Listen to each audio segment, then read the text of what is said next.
लेकिन मुल्ला अली कारी ने वैसे जुर्रत की, मुल्ला अली कारी ने वैसे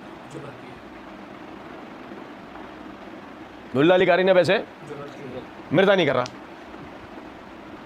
मुल्ला अली कारी ने जुर्रत करे तो दुनिया में हर आदमी जुर्रत कर रहा है, नहीं कर रहा तो मिर्जा जुर्रत नहीं कर रहा।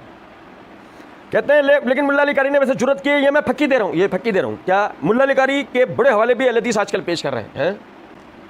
आप लोगों ने सुने मेरी वीडियो जो सुनने वाले ना, उनमें जो हज़रात अहले हदीस होंगे वो भी उनमें से ही बात करूँगे। मुल्ला अली कारी नाम सुना सा लग रहा है, जानते नहीं होंगे। मिर्जा जी ने अपने आलों को मुतमईन करने के लिए गप हाँक दी, वो अहले हदीस भी आजकल मुल्ला अली कारी के बड़े हवाले पेश कर रहे हैं।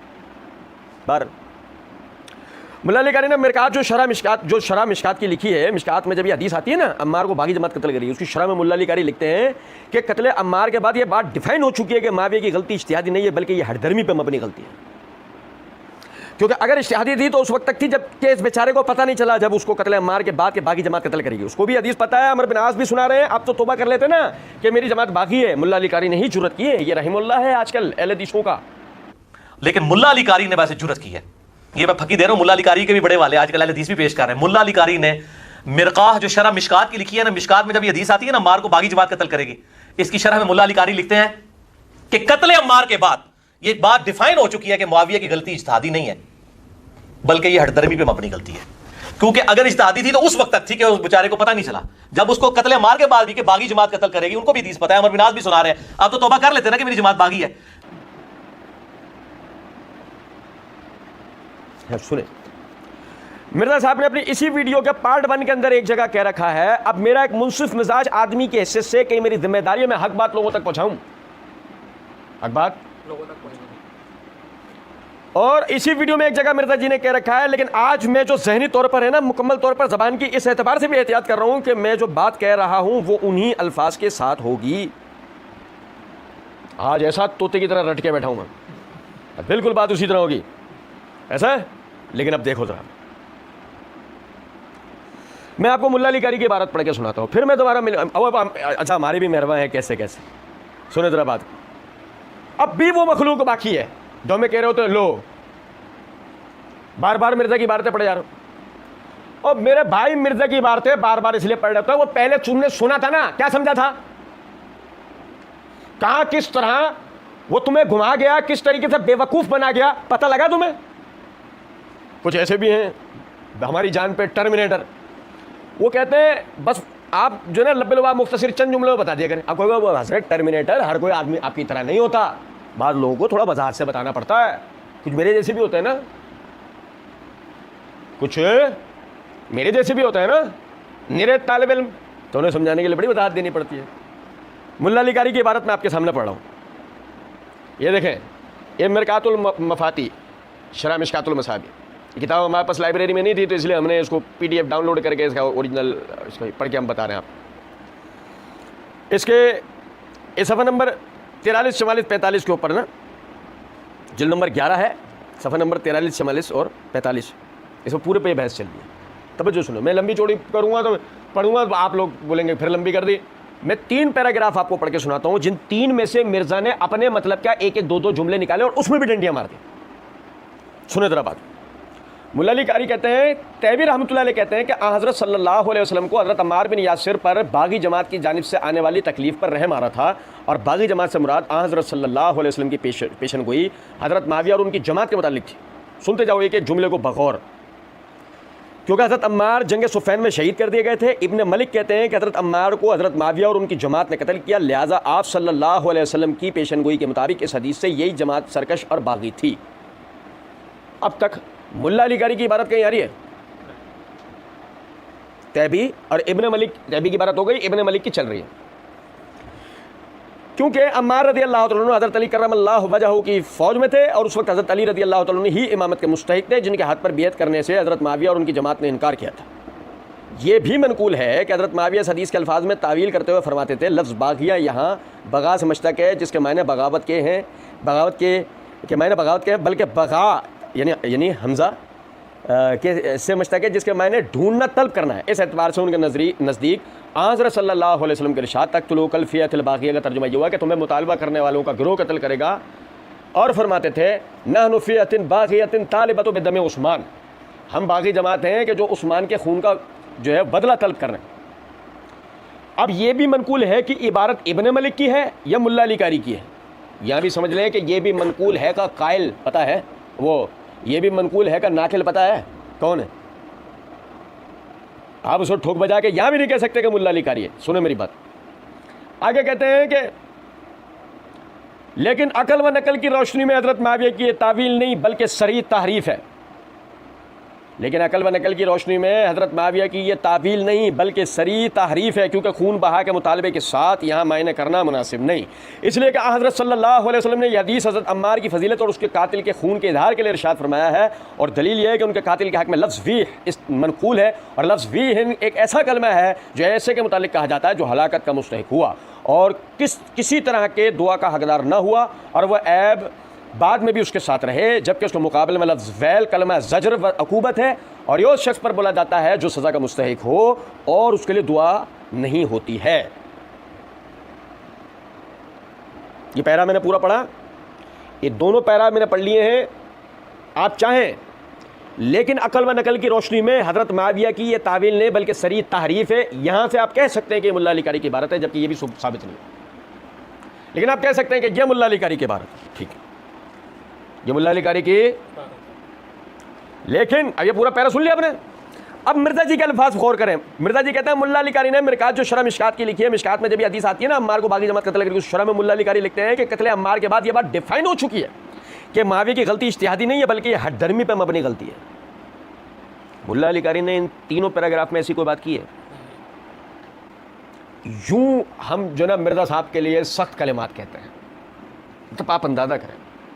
अब देखिए, दो में से एक बात होगी। नंबर एक, या तो मिर्जा साहब निरे जंगली जाहिल जट बेगैरत ऐसा आदमी से पता कुछ नहीं, अपनी मशहूरी के लिए डिक्टेशन लेकर आकर बैठ जाता है और उसके बाद वो रट्टा सुनाता जाता है। उसने असल किताब तो खोल के देखी ही नहीं थी, उसे नसीब ही नहीं थी। उसने यानी माविया रज़ियल्लाहु अन्हु के लिए इतना बड़ा जुमला बोल दिया, बल्कि ये हठ धर्मी पे मबनी बात। ये उस सूरत में कि मिर्जा साहब ने खुद इबारत पढ़ी, या तो ये हो सकता है उस सूरत में अगर ये मिर्जा साहब ने किसी का रटवा हुआ पड़ा है, तब मिर्जा साहब के मुकल्लिदीन की हालत पे हमें तरस आता है, रहम आता है। खुदा रहा इस आदमी को सुनते हो, तहकीक क्या करो। हालत तो देखो इस आदमी, इसको जो कोई कुछ भी रटवा देता है, ये बगैर तहकीक के आगे बैठ जाता है, खुद गुमराह होता है, तुम्हें गुमराह करता है। नबी सल्लल्लाहु अलैहि वसल्लम की हदीस आज कितना साबित होती है कि नबी सल्लल्लाहु अलैहि वसल्लम ने फरमाया इल्म उठा लिया जाएगा, इस तरह नहीं कि अल्फाज मिट जाएंगे, अल्लाह ताला उलमा किराम को उठा लेगा। और जुहला उलमा की जगहों पर बैठ जाएंगे, बगैर इल्म के फतवे देंगे, खुद गुमराह होंगे, दूसरों को गुमराह करेंगे। और कोई कहे मिर्जा साहब ने क्या फतवा दिया, अभी आगे बताने वाला हूं क्या फतवा दिया इंशाल्लाह। आप अंदाजा करें जरा इस बात को कि या तो इस आदमी ने रट्टा मार के बैठा था किसी से सुन के, नहीं, ऐसा नहीं है। तुम्हारे 13वें इमाम मिर्जा मोहम्मद अली जहलमी महक्किक है, तो फिर इसका मतलब असल किताब देखी होगी। तो जब अगर असल किताब देखी तो आप लगाओ माइक्रोस्कोप और ढूंढ के निकाल के दिखाओ ये जुमला। कहां मुल्ला अली कारी ने यह बात कही? हालत देखो, मुल्ला अली कारी ने जुर्रत नहीं, जुर्रत तूने की कि मुल्ला अली कारी के नाम पे भी झूठ बोल दिया। जुर्रत तूने की कि उसने जो बात नहीं कही थी वो तूने उसके नाम से मंसूब करके वो भी बोल दी तू। अब आगे सुनो, कितने, क्योंकि अगर इज्तिहादी थी तो उस वक्त थी कि इस बेचारे को पता नहीं चला। जब इसको कत्ल अम्मार के बाद के बागी जमात कत्ल करेगी, उसको भी हदीस पता है, अमर बिन आस भी सुना रहे। आप तो तौबा कर लेते ना कि मेरी जमात बागी है, मुल्ला अली कारी नहीं जुर्रत की है। छोड़ो मिर्जा जी, मुद्दई लाख पर भारी है गवाही फितने की। आपका पंफलेट जिसके लिए आप कहते हैं समंदर है, इसमें समंदर, इस समंदर को तो ऐसा अंदर करेंगे ना हम, आप देखना इंशाल्लाह। राफजियत, नासबियत और यजीदियत का तहकीकी जायजा, ये रहा सफ़ा 3 और ये रही मिर्जा जी चमकती दमकती इबारत। और इस इबारत में अगरचे बकौल आपके कि आपने खुद ये लिखा है, बताते खुद लिखा है, तो मिर्जा जी आप लिख कर आए हुए हैं कि सैयदा आयशा रदी अल्लाह अन्हा और सैयदना माविया रदी अल्लाह अन्हु की गलती हठ धर्मी नहीं थी, इज्तिहादी थी। तो मिर्जा साहब, दो में से किसी एक जगह आपका मामला जाके ठहरा, या तो ये जिसको आप कहते हो एड़ा बम छोड़ देता, एड़ा बम। अब या तो ये एड़ा बम जो है ये सही है, और या ये जो मुल्ला अली कारी की तरफ तो मैं मंसूब करके कहा है कि ये बात डिफाइन हो चुकी है कि माविया की गलती इज्तिहादी नहीं बल्कि हर धर्मी पे मबनी है, तो या तो ये सही है या तुम्हारा ये लिखा हुआ सही है। हाँ, अभी आगे देखें, हम आपको एक और जादू की छड़ी मिर्जा जी की घूमते हुए जंतर मंतर दिखाएंगे अभी आपको, आप भी कहेंगे कि ज़बरदस्त काम हो गया, चीयर्स। अच्छा जी, कहते हैं कि क्योंकि अगर इज्तिहादी थी तो उस वक्त तक थी जब तक इस बेचारे को पता नहीं चला, जब इसको कत्ल अम्मार के बाद के बागी जमात कत्ल करी, उसको भी हदीस पता है, अम्र बिन आस भी सुना रहे हैं, अब तो तौबा कर लेते ना कि मेरी जमात भागी है, तौबा करवाते हैं मियाँ, तौबा करवाएंगे इंशाअल्लाह। सफ़ा नंबर 45 पे मुल्ला अली कारी ने जो लिखा है ना, वो तौबा करवाएगा हर शर्म रखने हया रखने वाले आदमी को, और हर बेशरम और बेगैरत की बेशर्मी और बेगैरती मजीद बढ़ेगी, गारंटी।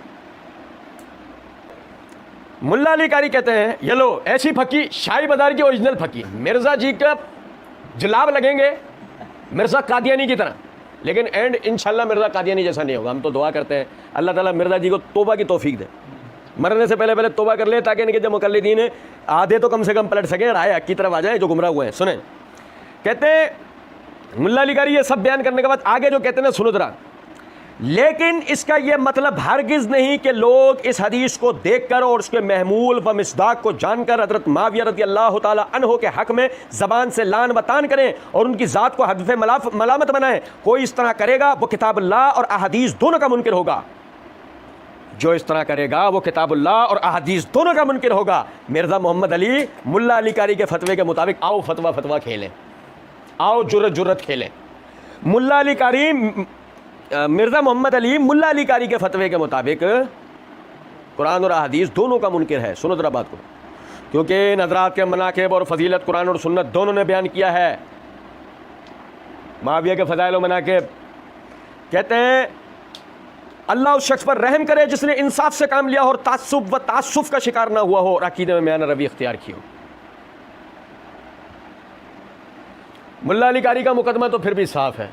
मिर्ज़ा अगर ये आखिरी पैराग्राफ पढ़ देता तो क्या होता? मिर्ज़ा की ये रेत की इमारत फ़ौरन ज़मीन बोस होती या नहीं? मुल्ला अली कारी ने जुर्रत की, ये रहमुल्लाह आजकल अहले हदीस होगा, अब से हो गया मिर्ज़ा जी, अब से हो गया। और मिर्ज़ा जी जब मोमिन पे कोई तोहमत लगाए तो पलट के किस पे आती है? तो तुम सोच लो तुम क्या होगा, ये रहमतुल्लाह अलैह हो गया तो तुम क्या होगा? सोचना, अकेले में बैठ के सोचना। और वो तो कहते हैं इमाम हनीफा और इन लोगों के पास सबसे बड़ा इमाम ही मुल्ला अली कारी है, कहते हैं, और वो तो कहते हैं इमाम अबू हनीफा और इन लोगों के बाद सबसे बड़े इमाम मुल्ला अली कारी है। वो तो कहते हैं, अच्छा बस है तो प्लांटेड है सामने वाले ने कहा हाँ सही जा रहा तू। अभी हम बैठे वो तो कहते हैं वो कहाँ, मार्स पे, किधर, जुपिटर पे, अब किसी और सैयारे पे कहते होंगे, ज़मीन पे तो आज तक कोई ऐसा आदमी नहीं मिला। मतलब अगर कोई जहनी मरीज भी था, पागल खाने में था, हम गए उसके पास जाकर कान में बोला बात सुन, मुल्ला अली कारी का मर्तबा क्या है, वो क्या है, इमाम अबू हनीफा के बाद। लेकिन उस्ताद गालिब कह गए जुनून में बकरा हूँ जाने क्या, खुदा ना करे समझे कोई।